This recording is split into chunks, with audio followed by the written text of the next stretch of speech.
There was a theme park that was a staple of the vacationing family, a place called Bedrock City that you could visit a page right out of history. Let's ride through this abandoned story, courtesy of Fred's 2 Feet. When you're at a Flintstones theme park, have a yabba dabba do time, a dabba do time, at least until it's closed and abandoned decades later.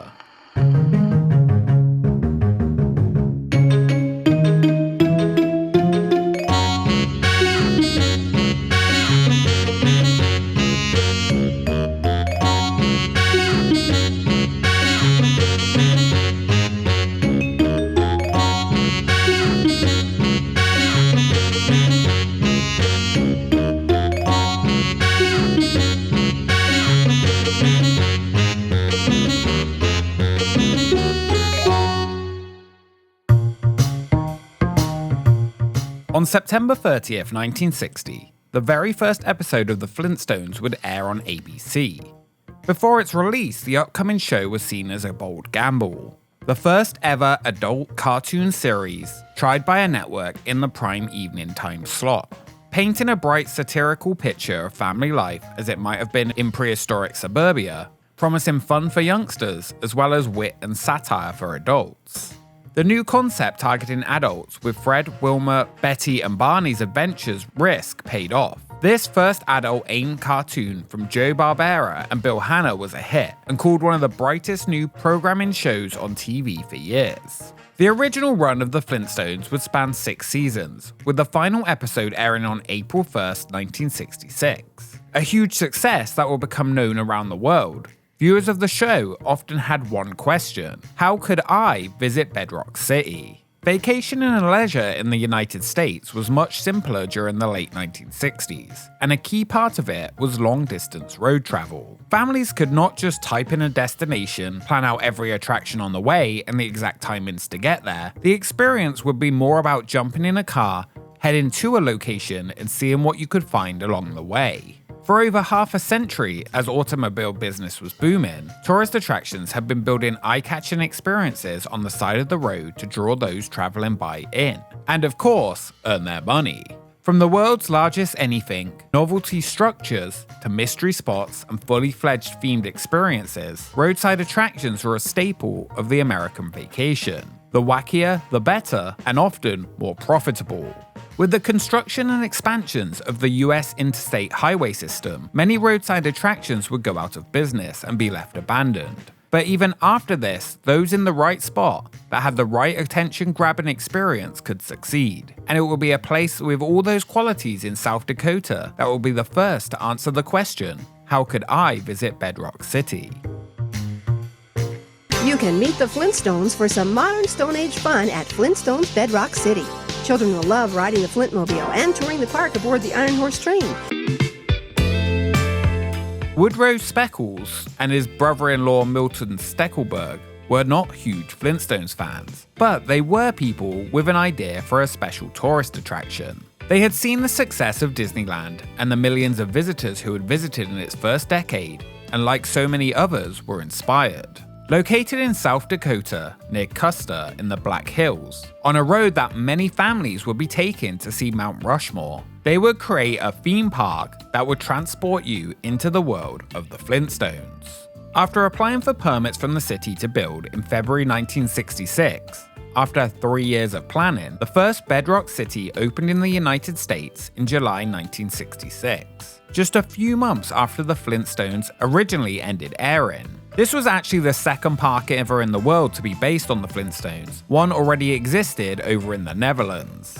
On the 62-acre site, at the entrance to Bedrock City, you will be welcomed by a 20-foot-high replica of Dino, the Flintstones' pet dinosaur/dog. The main street was constructed to resemble the TV town and included a fire station, telephone office, the Bedrock Theatre, a bank, city jail, a post office, a beauty store, gas station, general store, cafe, and 4 homes of characters from the show. Everything for a real Bedrock City to come to life. Originally throughout, visitors would find 10 concrete characters they could take photos with. Each will be located in or near that full-size replica of the buildings from the show.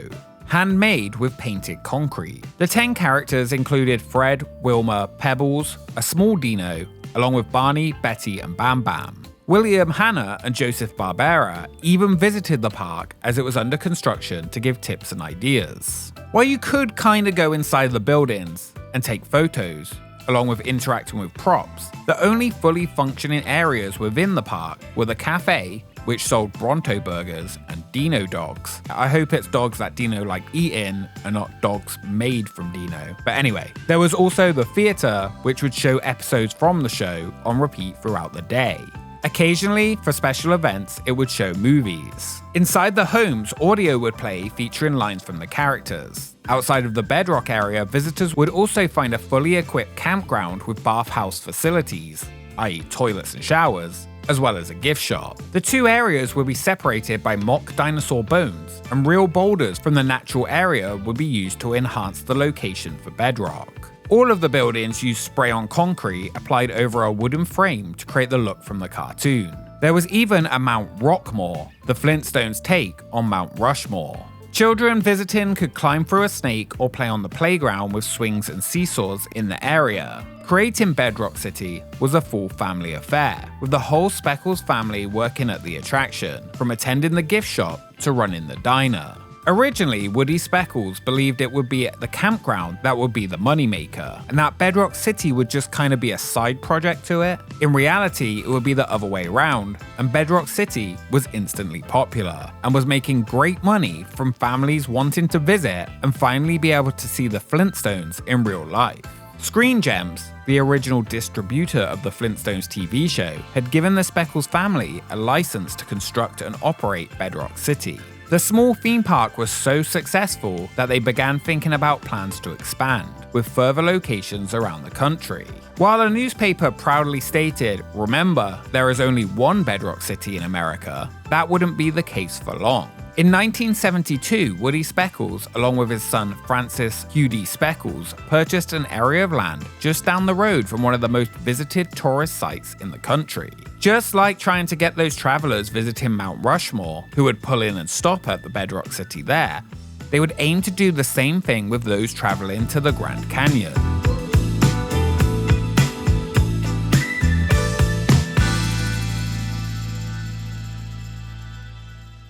Located around 30 minutes from the Grand Canyon, halfway between the South Rim and the city of Williams in Arizona, the second Bedrock City opened in June 1972. After just a few months of construction, at around half the size of the original park in South Dakota, this second version featured many of the same elements, including a snake and the theater. Once again, they had created a place that made those visiting feel like they had jumped into the screen and visiting the city of Bedrock.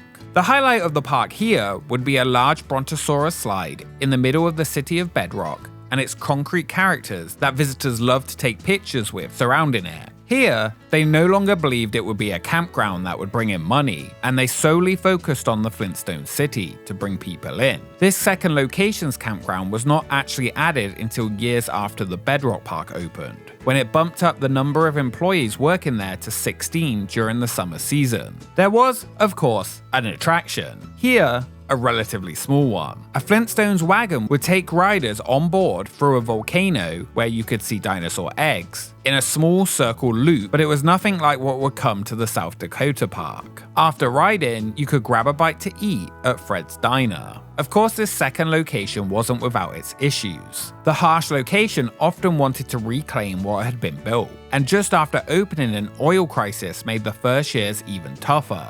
Being in the middle of the desert, local wildlife could cause issues. During 1977, Bedrock City would be sued in Superior Court for more than $40,000 as a result of an incident that happened at the park.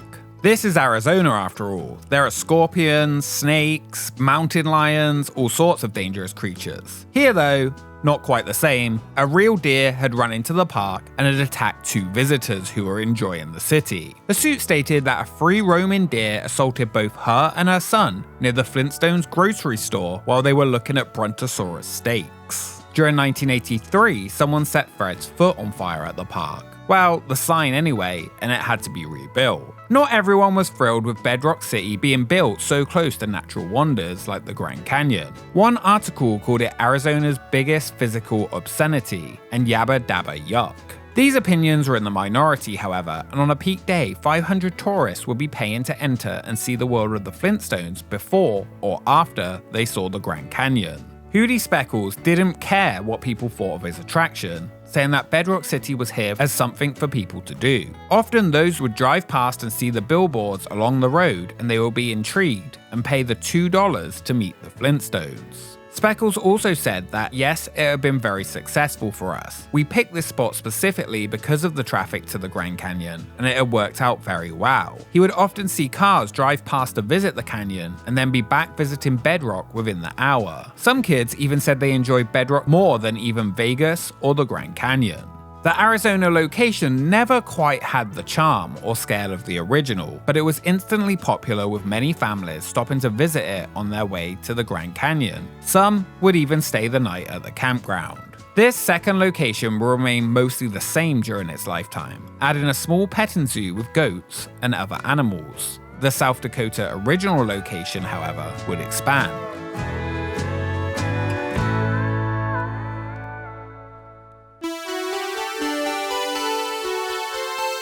During the 80s and 90s, even more was added to this original park. A miniature train took guests on a journey to a western facade through Dinosaur Canyon and around the park. Animatronic characters would perform a show for guests to watch, and nightmare costume characters would walk around the park interacting with visitors. Absolutely terrifying. Eat your heart out, Mick Jagger! Fred the Stone is here!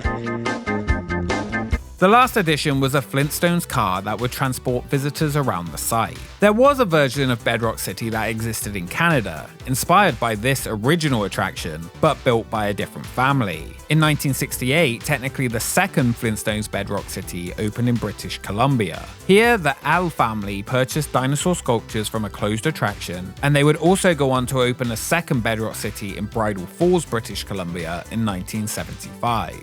Licensing of the Flintstones would be a major issue during the existence of all four Bedrock parks, with Hanna-Barbera and Screen Gems going through different owners over the years. Screen Gems, who was the distributor of Hanna-Barbera cartoons and handled its licensing since its formation, was the one who handed out licensing deals to the themed Bedrock City parks. The partnership between Screen Gems ended when Taft Broadcasting purchased Hanna-Barbera in 1965. Taft themselves would go on to create their first theme park in 1972 with the opening of Kings Island.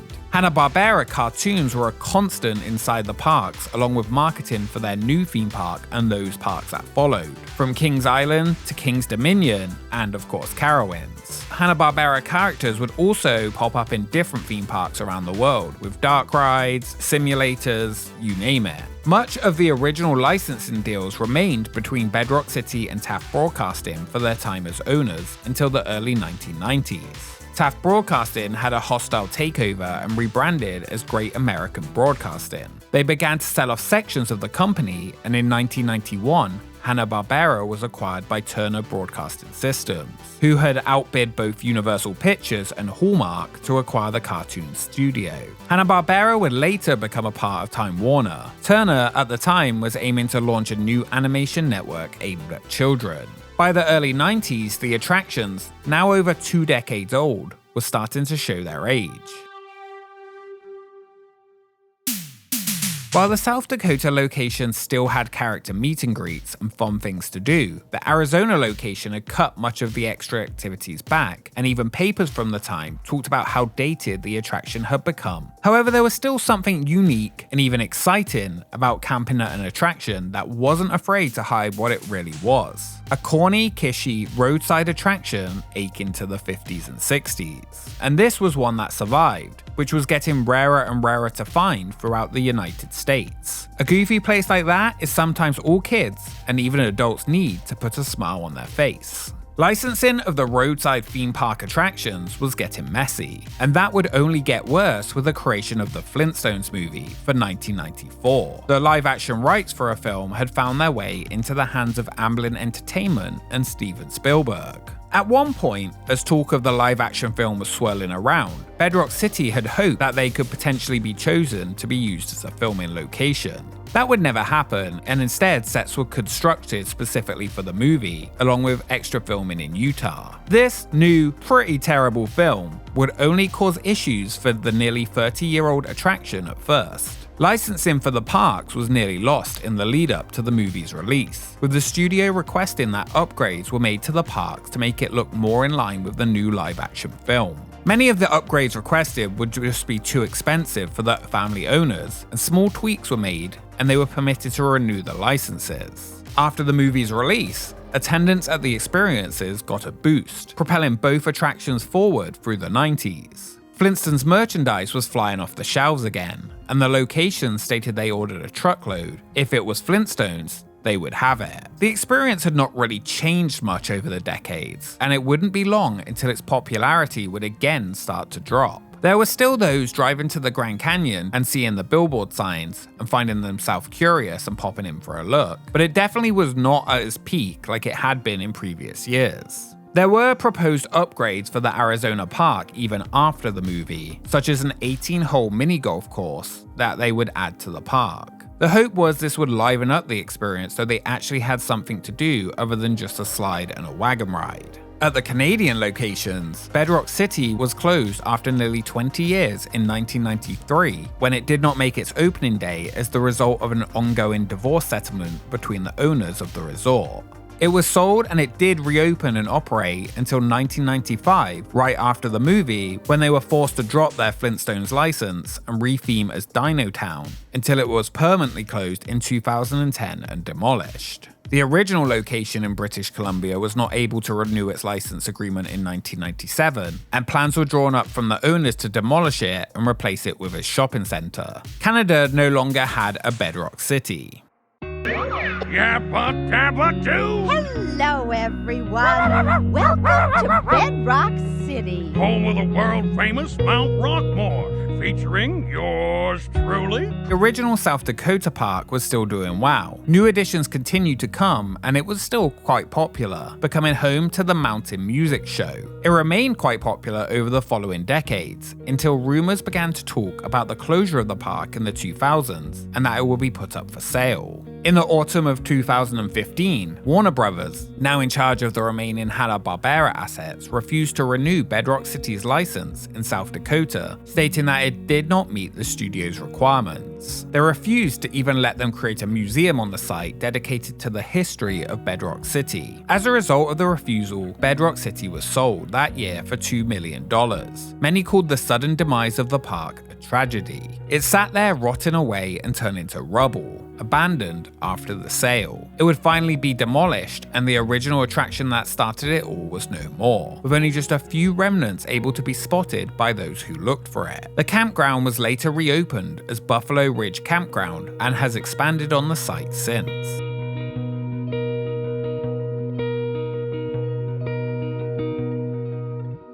As for Bedrock City in Arizona, Francis Hootie Speckles passed away at the age of 49 in 1990 from lung cancer. Bedrock City would continue to be run by his wife, Linda. When Francis Speckles had moved to Arizona to build the second Flintstones park in the early 70s, his wife Linda and their 5 young children came with him. She said that you'll move any place with the man you love. As long as you have your family and your husband, you're happy. They made the trip from South Dakota in 2 days. A Buick full of kids, their clothes packed in it too, and arrived at the barren piece of land that had been leased down the road from the Grand Canyon. That barren, empty piece of land would become Bedrock City, rising from the land built of wire mesh and sprayed on concrete. Originally, the family was only set to be in the area until they had finished building the park and returned to South Dakota, but due to the oil crisis, they struggled to find anyone to run the park, so Francis stepped up. They preferred the green grass and trees of South Dakota, but they would stay in Arizona out of necessity. Linda said it took her 20 years to get used to living in Arizona, and those first few years were tough. After their parents divorced and Francis took over the business officially in Arizona in 1974, more and more of their family were drawn into the venture. He sold his stake in the South Dakota park and focused on the one he created in Arizona. The Speckles family were pioneers in an early, unknown world of themed family entertainment and were determined to make it work. After opening, that oil embargo hit his new location hard, bringing traffic to a crawl. The Arizona location had never been as lucrative as the one in South Dakota. It had a different feel and atmosphere. The family knew it was an overflow attraction to the Grand Canyon, not the destination itself.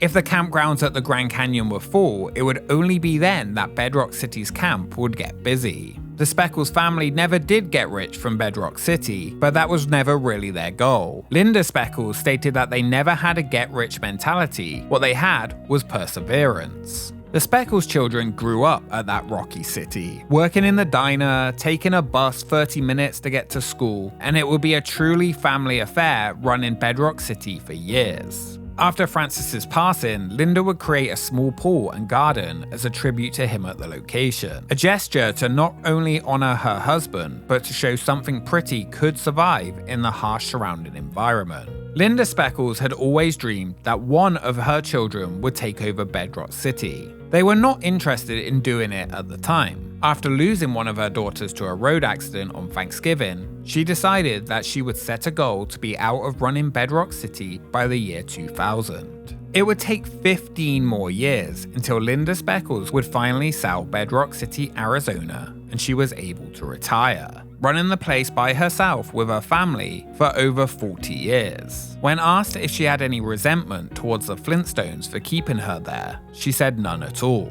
Our family was a lot like the Flintstones, humble, hardworking, and her husband was a lot like Fred, gruff and affectionate. 4 generations of the Speckles family had called Bedrock City their home, many of which literally grew up in the buildings of a cartoon. After going on and off the market a few times, in 2015, at the age of 73, Linda Speckles put Bedrock City, Arizona up for sale. For $2 million, you could own the Flintstones village and campground on 30 acres of land, though this did not include the rights to using the Flintstones cartoons. She said that she was ready for an extended commercial break and that she planned to spend time with her family. It was now time to move on and start a new chapter in her life after being an owner for decades, after originally only coming down to build the park for a year. Now, over 40 years later, it was time. She said that she hoped the props would stay in whatever came next, but it was time for somebody else to enjoy it. She had enjoyed her years running the place and meeting people from all over the world who came to visit.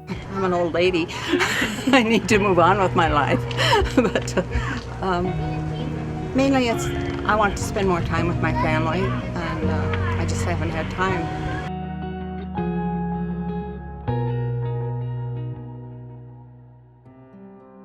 Only a third of the property that they owned had actually been developed, and the potential for it was huge, and often promoted in the sales of what could be. It could be a casino, hotel, amusement park, or even a shopping mall with its license. It would take until 2019 until the attraction was finally sold. The final plan would be to close the Bedrock City Park and replace it with Raptor Ranch Birds of Prey Park. The new owners had stated that they had purchased it for less than the $2 million asking price from 2015. They also said that tourists are coming here looking to explore nature. They were not coming here to ride a roller coaster. Construction on the site was said to take 24 months to complete. It will remain open during the transition, and they wanted to give the public one more opportunity to see Bedrock City before it closed forever to become the Bird of Prey Park. A few things they would plan to keep, such as the Brontosaurus slide, but most of what was surrounding it would be going away. Raptor's Ranch's focus would be on displaying birds of prey. They expected it to have an increased interest after it opening and looked forward to becoming a must-visit place in northern Arizona. The cartoon building's days on the land was coming to an end. After 47 years, the family-owned Bedrock City would be no more. Linda Speckles finally retired. Bedrock City would enjoy one final summer before closing forever, and its Flintstones buildings removed. After the announcement, Bedrock City's final summer was the most popular it had been for decades. Families brought their children to experience what they did when they were young, to see a remnant of a simpler time, when a small park could get the licensing rights to a Hanna-Barbera character and open a family-run theme park.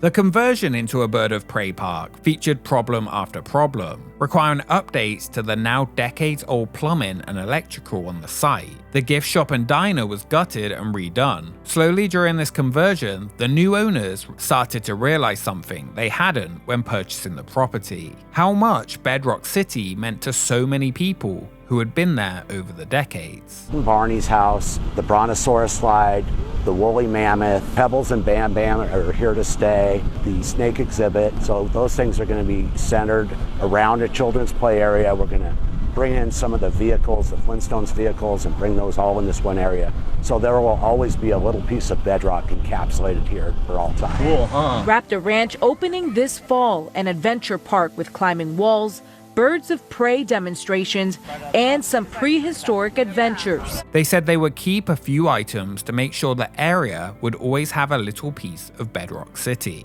For those passing by, it was time to meet the Flintstones, the modern Stone Age family, for one final summer, a place where for 47 years you could see a page right out of history. Before it was demolished, a story that has taken so many roadside attractions over the years. The world had changed, technology was king, and roadside attractions were no longer a part of America's vacation plans.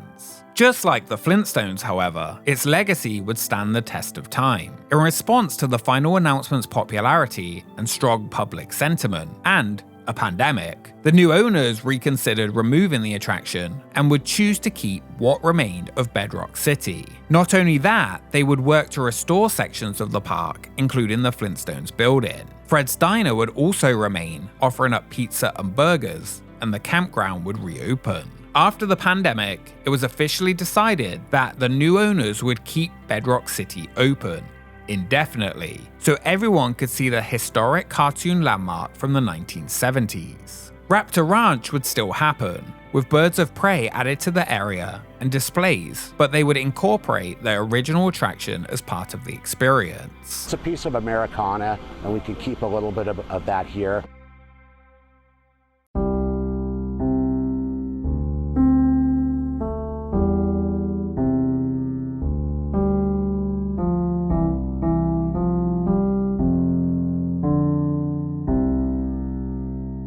In 2024, Bedrock City still stands, with the majority of it still intact like it stood in 1972. For $10, you can enter and see roadside history of the United States, alongside birds of prey. And I mean, what more do you need than that? After all these years, it was the Flintstones that people were coming to see, and as had been the way for so many years, take photos with. We actually recently went and enjoyed our time, and you can check out our visit on the Super Enthused YouTube channel if you want to see more of how the park looks now.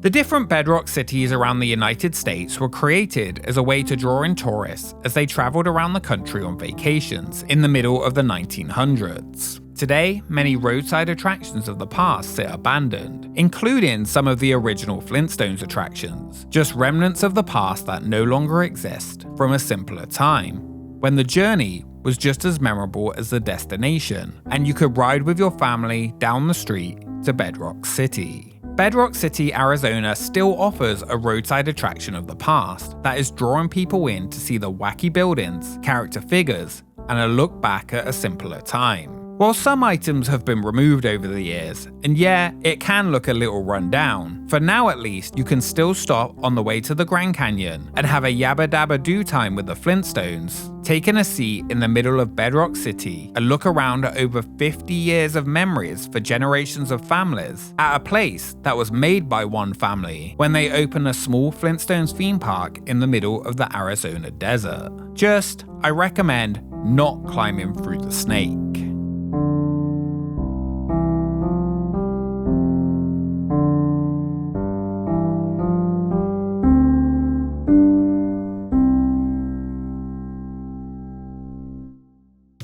Thank you so much for watching this episode of Expedition Extinct. If you enjoyed it, make sure you subscribe to join the expedition. Follow us on social media for updates on upcoming episodes, and a special thank you to our Patreons for supporting the channel. We will see you next time. It's showtime! We're gonna have a lot of fun, Fred. That's right, Roma. Better than Bedrock. Whoa! Why are we making a hullabaloo? It's not the thing we usually do. Except when we're playing Brontosaurus Ball.